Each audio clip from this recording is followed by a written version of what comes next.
할렐루야. 오늘 이렇게 2025년 새해를 맞이해서 성전에 나와 예배드리는 여러분들에게 하나님의 은혜와 또 사랑과 축복이 함께 하시기를 주님의 이름으로 축원합니다. 새해가 밝았습니다. 우리가 긴 시간을 이렇게 한 해 한 해 잘라서 묵은 해가 지나가고 새해가 됐다. 그럼 우리는 이 새해를 어떻게 맞이해야 될 건가? 묵은 것은 다 뒤로 하고 새해를 소망 가운데 바라면서 하나님의 은혜를 구하고 살라고 우리에게 이렇게 새로운 한 해를 주신 줄로 믿습니다. 그런데 거기에다가 보너스로 하나님께서는 우리들에게 믿음을 주셨기 때문에 그 믿음, 그 신앙 안에서 하나님 주신 새로운 비전, 하나님 주신 새로운 목표, 하나님 주신 새로운 꿈이 있어요. 그래서 금년 한 해를 살아가는 동안 하나님이 주신 그 꿈과 비전과 목표를 가지고 저와 여러분이 오늘 이 스타트 라인에서 출발했으니 마지막 한 해를 마무리할 때까지 그 길을 전력 질주해서 그날에 우리 모두가 면류관 다 챔피언과 같은 그런 면류관을 받아 쓸 수 있기를 축복합니다. 축복합니다.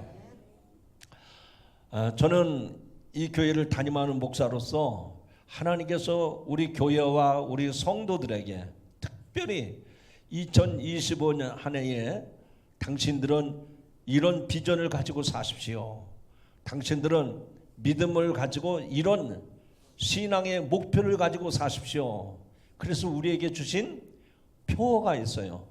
비전이 있습니다. 그래서 오늘 신년 첫 주일에 이 성가대 뒷벽에다가 현수막으로 아주 컬러풀하게 잘 글을 써서 붙였습니다. 큰 글씨를 한번 크게 읽어보시죠. 우리 하나님이 저와 여러분에게 올해 우리에게 주신 비전이요 목표인데, 자, 읽을 준비 됐습니까? 이거는 읽는 게 아니고 선포를 해야 돼요. 선포는 그냥 목소리처럼 그렇게 작게 하면 안 됩니다. 배에다가 힘을 주고 우렁차고 확신을 가지고. 자, 준비됐습니까? 시작. 행복한 만남이 있는 공동체. 다시 한번 시작. 그게 뭐라는 거예요?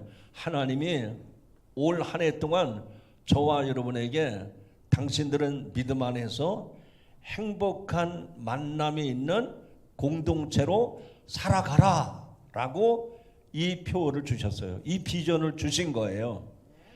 그렇게 믿으시면 아멘 하시기 바랍니다. 아멘이 조금 기대에 미치지 못하는데 다시 한번 물어보겠습니다. 하나님이 행복한 만남이 있는 공동체로 살아가라고 우리에게 새로운 비전을 주셨다고 믿으시면 크게 아멘 합시다. 그래요. 하나님이 우리에게 이런 비전을 주신 거예요. 고대 철인 중에 아리스토텔레스라고 하는 분이 인간은 사회적 동물이다 라는 말을 선언했습니다. 그 말을 쉽게 얘기하면 인간은 자기 혼자 살 수 없는 존재다 하는 얘기죠. 우리 인간 자체가 혼자 살 수 없기 때문에 누군가는 옆에서 붙들어줘야 되고, 또 내가 힘 있는 것 같아도 내가 또 쓰러질 때가 있거든요. 그러니까 누군가를 기대해야 돼요. 그래서 사람을 한문으로 쓸 때 인간이라고 쓰는데, 인자, 사람 인자를 보면 그냥 막대기 하나 딱 세워놓은 것처럼 사람을 표시해도 되잖아요. 그런데 한 사람이 서서 살 수가 없으니까 그 옆에다가 그 파트너를, 그 도우미를 주셨어요. 그래서 인간은 절대로 혼자 살 수 없는 존재입니다. 그래서 우리는 짝을 만나게 되고 또 이렇게 많은 사람들을 만나면서 공동체를 이루어가게 되는 겁니다. 그 공동체가 가장 적은 단위가 가정이죠. 가정. 그리고 가정에서도 이제 부모, 자식 있지만 또 형제들이 있지 않습니까? 또 할아버지, 할머니, 이렇게 여러 사람들이 이루어가는 가족이 될 수도 있습니다. 그 공동체가 이제 가족이나 가정의 단위를 벗어나게 되면은 이제 사회라고 하는 큰 단위로 확대되게 됩니다.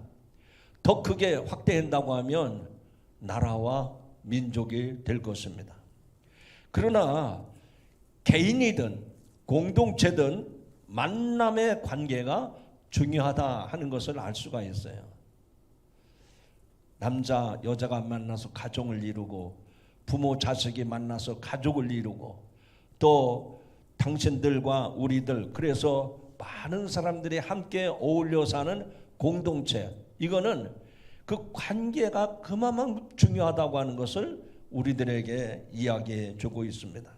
그렇다면 우리가 이 세상 사는 날 동안 정말로 행복한 관계, 행복한 만남, 좀 달리 표현하면 성공적인 관계를 맺고 살아가려면 어떻게 해야 될까요? 하나님 주신 이 비전에 비춰서 볼 때 네 가지 측면에서 그 만남이 이루어져야 합니다. 그 중에서 어느 것 하나가 잘못되거나 그 중에서 어느 것 하나가 소홀히 되면 진정한 행복, 진정한 성공적인 그런 관계를 기대할 수가 없는 겁니다. 그만큼 이 네 가지가 중요하기 때문에 이제 오늘 시작해서 앞으로 4주, 한 달 동안 이 행복한 만남, 이 행복한 만남을 이루는 공동체라고 그랬으니까 이 행복한 만남, 정말 우리가 살면서 모든 관계, 모든 만남이 행복해져야 되는데 우리가 그런 표어를 가지고 이 4주에 걸쳐서 행복한 만남에 대한 시리즈 설교를 할 겁니다. 자, 그래서 올해의 행복한 만남의 공동체를 어떻게 이루어야 하는지 한눈에 볼 수 있도록 그림을 제가 만들어 봤습니다. 함께 보시면 그리고 설명을 들으시면 쉽게 이해할 수가 있습니다. 자, 화면을 보십시오. 자, 강단 화면을 보세요. 여기 보면 그리스도가 있습니다. 그리스도 중심으로 우리는 살아가야 돼. 근데 그 그리스도 중심으로 내가 있는 겁니다. 내 중심이 아니라 그리스도 중심으로 내가 있어요. 그러면 두 번째 단락을 봅시다. 자, 내가 그리스도 중심으로 첫 번째는 하나님과의 관계를 잘 맺어가야 됩니다. 그 하나님과의 관계는 어떻게 맺어가야 될까요? 그렇습니다. 예배로서 하나님과의 관계를 잘 맺어가는 거예요.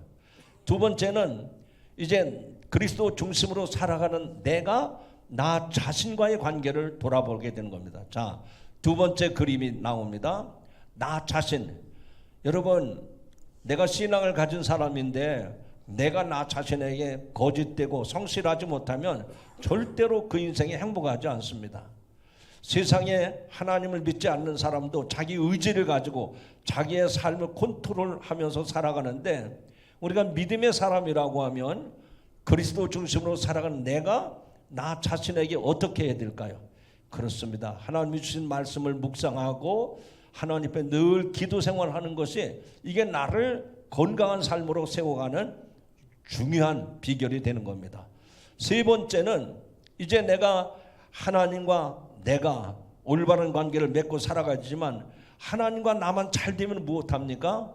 이제는 세상, 내가 살고 있는 이 삶의 터전인 세상을 향해서도 올바른 관계를 맺어가야 돼요. 그 그림이 지금 나온 그림입니다. 세상, 내가 신앙을 가진 성도로서 세상과 올바른 관계를 맺어야 되는데 나는 세상 필요 없다, 나는 다른 사람들 무시한다, 이러면 누구도 올바른 삶을 살 수가 없어요.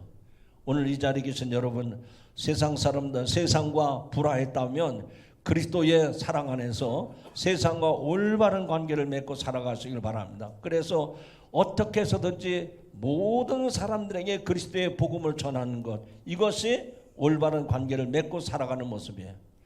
자, 그런데 하나님과 나, 세상, 그것만 또 중요한 건 아닙니다. 또 하나는 내가 속해 있는 공동체. 자, 다음 그림을 보세요. 이제 네 번째 도표인데, 이 공동체는 뭔가 하니, 공동체라고 하는 것이 교회 공동체만 있는 건 아니잖아요.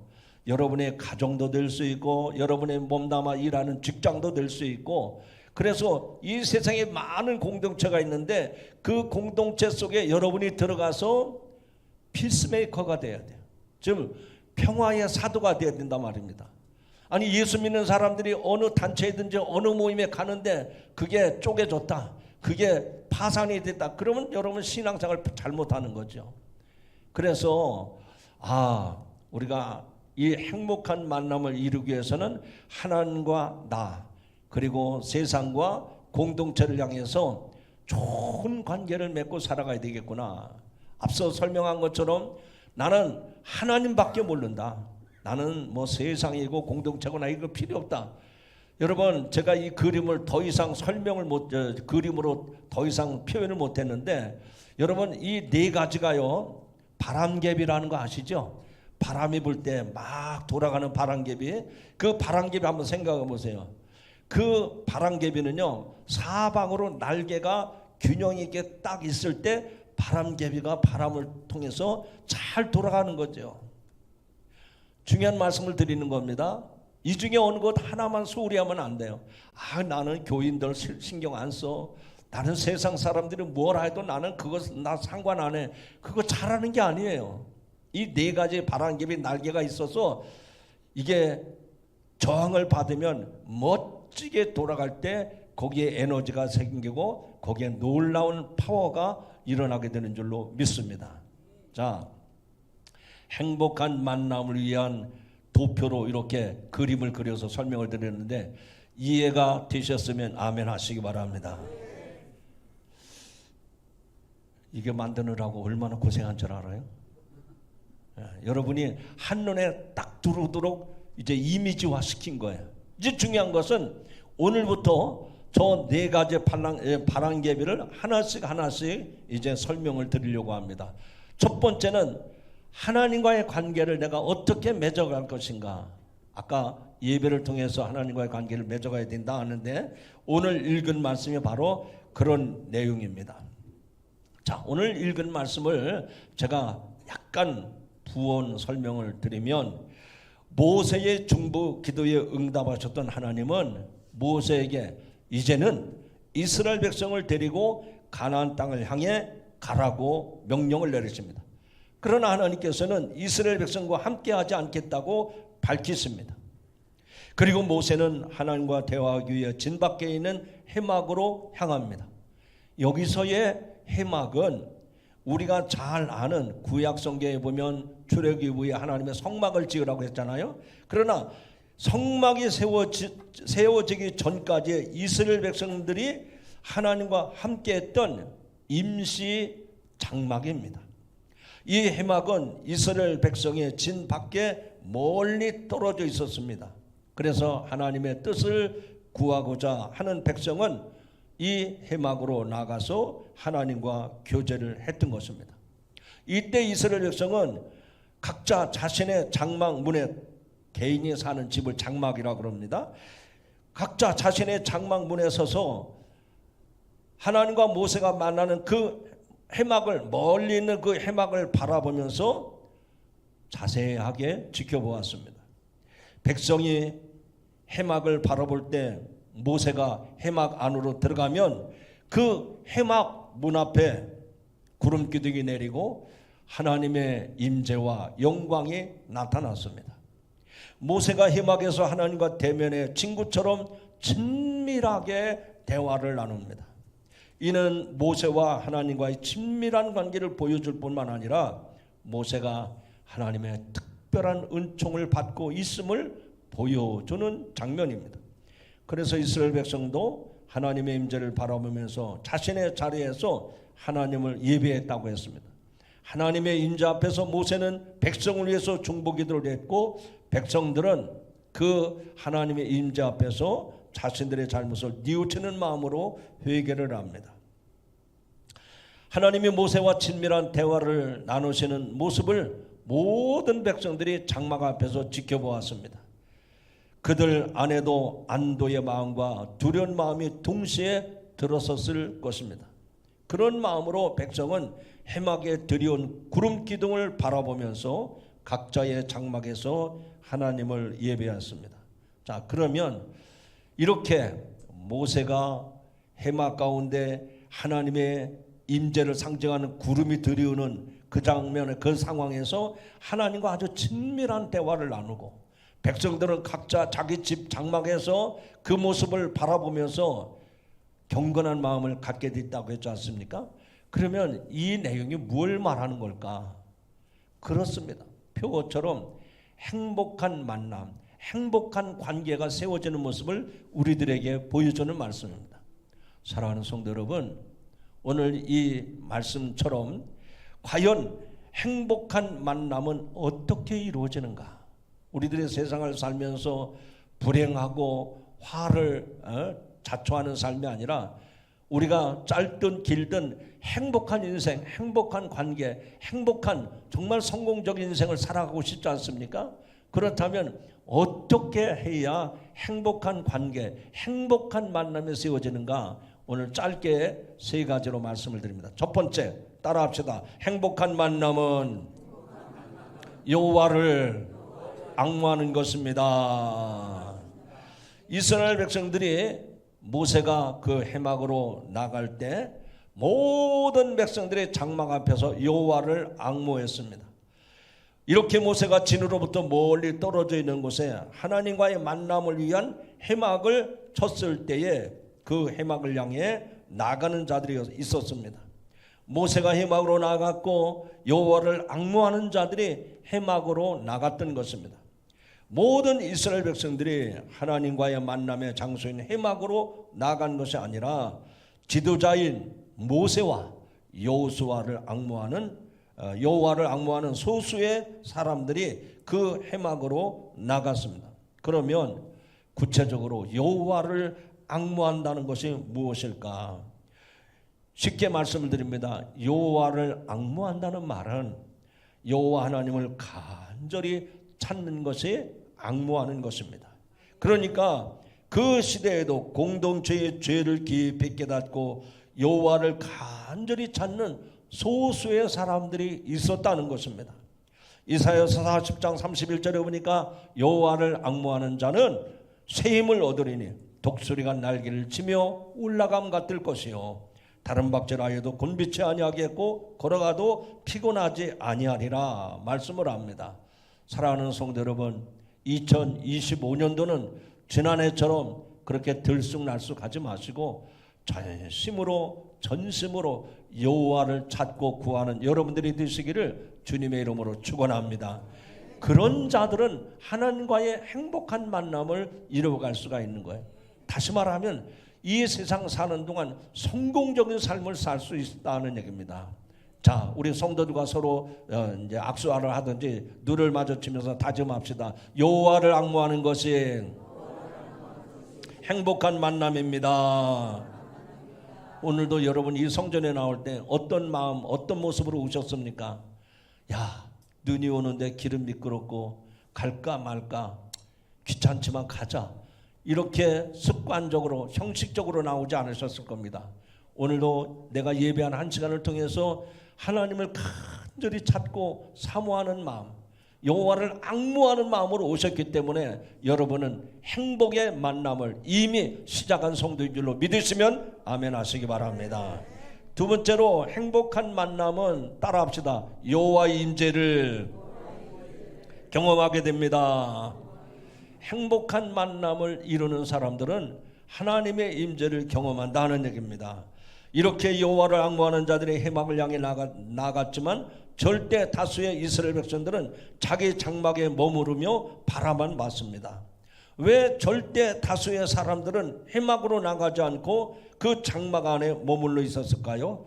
그것은 자기 장막 안에 머물러 있으면서 어떻게 일이 진행되고 있는지 관망하기 위해서였습니다. 왜 그들은 자기들의 장막 문에 서서 모세가 해막에 들어가기까지 바라만 보았을까요? 어떤 일이 일어나는지를 보기 위해서 사람들은 장막에서 그 해막을 바라보았던 겁니다. 모세가 해막에 들어갈 때 어떤 일이 생기면 그때 가서 예배를 드리든지 기도를 하든지 하겠다는 얘기입니다. 한마디로 말하면 그들은 기회주의자였습니다. 그래서 그들은 해막문에 구름 기둥이 서 있는 것을 보고 다 일어나 장막 문에 서서 예배를 했습니다. 오늘 이 시대에도 여호와를 앙모하여 해막으로 나가는 자들이 있고 또 반면에 멀리 서서 바라만 보는 자들이 있습니다. 그렇다면 해막으로 나가는 자들이 많을까요? 아니면 멀리서 바라보는 자들이 많을까요? 그렇습니다. 그때나 지금이나 나가는 자들보다는 멀리서 그 해막을 바라보는 구경꾼들이 훨씬 많습니다. 제가 매일같이 극동방송을 듣는데 다이아를 틀어놓으면 오후 3시에 꼭 방학한 사람들 찾는 전화가 와요. 무슨 방학입니까? 교회를 다니다가 무슨 시험이 들었는지 교회를 안 다니는 방학생들입니다. 어떤 사람은 코로나 때문에 안 나고, 어떤 사람은 사업에 실패해서 안 나고, 어떤 사람은 또 성도와의 관계가 어그러져서 또 안 나고. 근데 그 많은 사람들이 얼마나 많은지 몰라요. 어떤 사람은 3년, 어떤 사람은 5년, 어떤 사람은 10년 이상 된 그런 방학생들이 너무 많아요.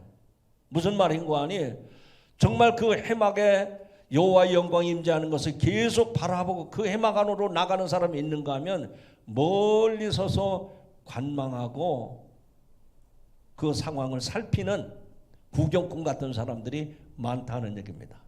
여러분, 하나님과의 행복한 만남을 이루는 사람은요, 하나님의 임재를 경험하는 사람이에요. 그렇기 때문에 하나님 앞에 가까이 나가는 사람만이 그 은혜를, 그 축복을 누리게 되는 줄로 믿습니다. 성도 여러분, 하나님의 사람은 대세를 따르고 사회적인 분위기를 따르는 사람이 아닙니다. 행복한 만남은 멀리서 구경하고 관망하고 기회를 엿보는 사람에게는 하나님의 임재를 경험할래야 경험할 수가 없는 것입니다. 여기 모세가 해막에 들어갈 때에 구름 기둥이 해막 문에 내렸다고 했습니다. 시내산 정상을 덮고 있던 구름이 모세가 설치한 해막 위로 이동해서 구름 기둥으로 해막문에 머물렀습니다. 그렇다면 이 구름 기둥은 무엇을 말할까요? 그렇습니다. 하나님의 임재를 상징하는 것입니다. 그런데 이 해막은 볼품도 없고 아름답지도 못하고 화려하지도 않습니다. 하지만 하나님은 볼품도 없고 초라하게 보이는 그 해막 가운데 임재하신 줄로 믿습니다. 무슨 말일까요? 하나님은 웅장하고 화려한 곳에 임재하시는 것이 아니라 볼품없고 초라하고 진정으로 하나님을 섬기는 곳에 하나님의 임재하심을 믿으시기 바랍니다. 그것이 가장 거룩하고 영광스러운 곳이 된다는 사실입니다. 오늘 이 자리가 하나님의 임재가 임하는, 그래서 행복한 만남이 세워지는 복된 자리가 되기를 주님의 이름으로 축원합니다. 세 번째로는 행복한 만남은 따라합시다. 여호와께 친밀한 관계를 갖는 것입니다. 행복한 만남은 하나님과 아주 친밀한 관계를 갖는 것입니다. 오늘 읽은 말씀 가운데 11절에 보면 사람이 자기의 친구와 이야기함 같이 여호와께서는 모세와 대면하여 말씀을 하셨다. 즉 하나님께서 임재하셨는데 그 해막의 구름기둥으로 임재하셨는데 거기에 모세가 서 있는 거예요. 그런데 모세가 하나님과 대화하는 것이 너무 두려워서 고개도 들지 못하고 어쩔 줄 몰라하는 그런 모습이 아니라 사람이 친구와 만나서 얼굴을 대하고 이야기하듯이 아주 친밀한 모습으로 대화하는 모습을 우리에게 말씀하고 있습니다. 여러분, 우리가 친구를 만나면 서로 마주보고 앉아서 마음을 톡 터놓고 허심탄회하게 대화를 나눕니다. 그런데 천지 만물을 창조하시고 우주와 온 세상 만물을 다스리시는 만왕의 왕이신 하나님이 그 모세와 친구처럼 서로 대면하면서 말씀하셨다는 겁니다. 이것을 보면 하나님과의 모세의 관계가 얼마나 친밀한 관계였는지를 알 수가 있습니다. 우리 하나님은 저와 여러분의 친구가 되심을 믿으시기 바랍니다. 아직도 안 믿어지시는 분들을 위해서 다시 제가 말씀을 드립니다. 우리 하나님은 저와 여러분의 가장 친한 친구가 되심을 믿으시기 바랍니다. 왜 그런 거 아니에요? 예수님께서 요한복음 15장에서 보면 너희는 나의 친구라 말씀을 해줬어요. 세상 친구는 좋을 때는 착하지만 마음이 어긋장이 나면 돌아서는 게 세상 친구입니다.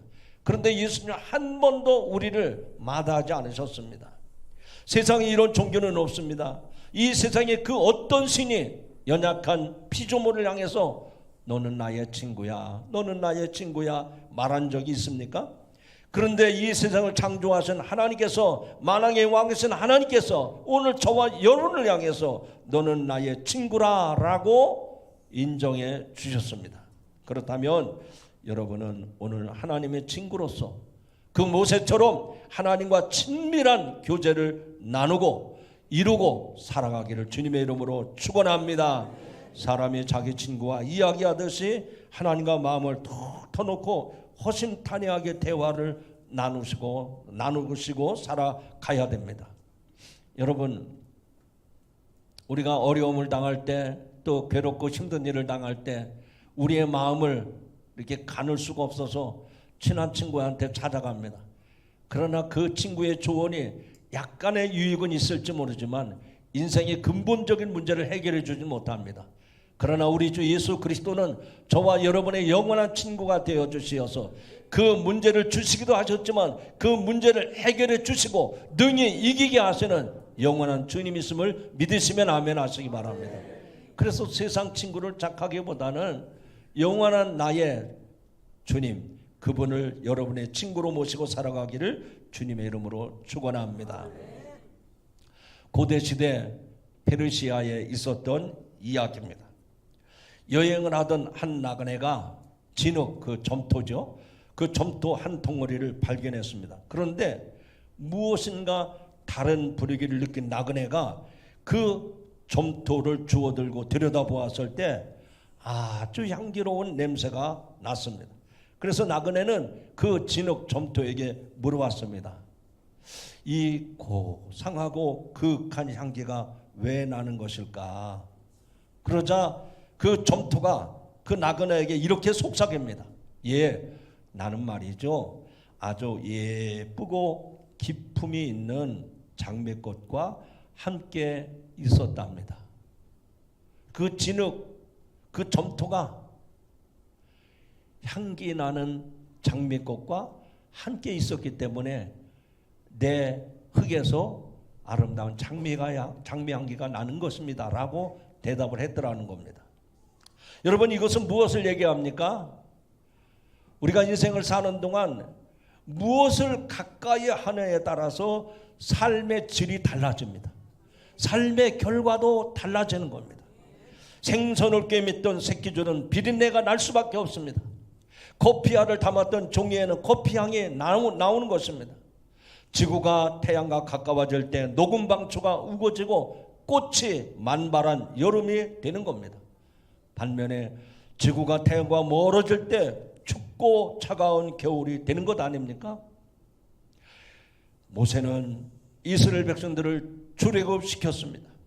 그 불평 많은 이스라엘 백성을 이끌고 광야길을 40년 통과했습니다. 그것뿐만 아니라 모세우경을 남겼습니다. 그리고 후계자 여호수아를 남겼습니다. 모세가 이렇게 멋진 인생으로 살았던 뿌리가 바로 오늘 본문에 있습니다. 사람이 마치 오랜만에 만난 정다운 친구와 밤샘을 하면서 얼굴과 얼굴을 맞대고 대화를 나누는 것처럼 하나님께서 그렇게 가까이 오셔서 모세와 친밀한 교제, 친밀한 대화를 나누었다는 얘기입니다. 사랑하는 성도 여러분, 이제 말씀을 맺습니다. 주님과의 친밀함, 하나님을 가까이 하는 것이 내게 복이라 시편에 나오는 말씀 같이 오늘 저와 여러분의 행복한 만남은 하나님을 가까이 하는 거예요. 오늘 이 말씀을 통해서 지난 날 동안은 하나님을 소원히 하고 멀리 했다면 올해부터는 하나님을 가까이 하는, 하나님을 앙무하는, 하나님과 동행하는 성도들이 되셔서 여러분의 인생에 행복한 성공적인 삶이 되시기를 주님의 이름으로 축원합니다. 축원합니다. 기도하십니다. 하나님 아버지, 우리 인생은 만남에서 시작이 되고 만남으로 끝이 나는데 행복한 만남은 하나님과 나 자신과 그리고 세상과 내가 속해 있는 공동체 속에서 어떤 관계를 맺느냐가 중요한 줄로 믿습니다. 오늘 우리는 하나님과의 만남이 얼마나 중요한지 모세가 해막에서 하나님을 인재를 경험했던 것을 통해서 깨달았습니다. 우리도 모세처럼 여호와를 앙무하는 성도들이 되게 하여 주시옵소서. 구름 기둥이 해막 문 앞에 임했던 것처럼 여호와의 인재를 경험하는 성도가 되게 하여 주시옵소서. 하나님과 친밀한 대화를 나누었던 모세처럼 하나님과의 친밀한 교제를 이루며 살아가는 성도들이 되게 하옵소서. 예수님의 이름으로 감사하며 기도드리옵나이다. 아멘.